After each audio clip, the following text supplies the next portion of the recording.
Ekipa, dobro jutro. Skupili smo se ovdje. Zašto? Zato što ja čitam Google Mobile blog gdje je ekipa jučer napisala da Google Goggles, znači onaj Google servis, aplikacija za Android koja prepoznaje svašta nešto preko kamere, nekakve znamenitosti, bilo što uslikate, ima nove mogućnosti. E sad, od svih tih novih mogućnosti zanima me jedna. Objavili su i video kako Google Goggles uspješno rješava sudoku. Taj video ste sigurno vidjeli, a ja ću vam ga i staviti u članak gdje objavljujem ovaj svoj video. Hey, I'm Casey. Bog, Casey. Ok, zanemarimo njega. Idemo mi to isprobati. Našao sam nekakav web servis sudoku. Ali još jedna bitna stvar. Šta želimo pokazati ovim videom još? Želimo pokazati kakav HD video snima HTC HD7. Znači, sad smo u nekakvim uvjetima lošeg osvjetljenja unutra, snimam zaslon, držim to u jednoj ruci koja mi se trese, pa da vidimo kakav će video ispasti.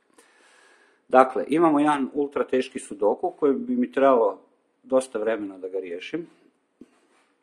Imamo moj Xperia X10 i imamo aplikaciju Google Goggles. Da vidimo hoćemo li imati više uspjeha.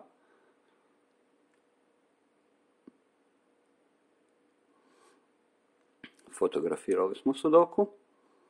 Opa. I otvara se link na sudoku puzzle. Google Goggles, sudoku puzzle, solve. Opa. Evo ga. Google Gogglesu je bilo potrebno tek nekoliko sekundi da riješi ovaj ultra teški sudoku. To vam je to. Google Goggles znači od sada rješava sudoku. Nema više muke, nema više...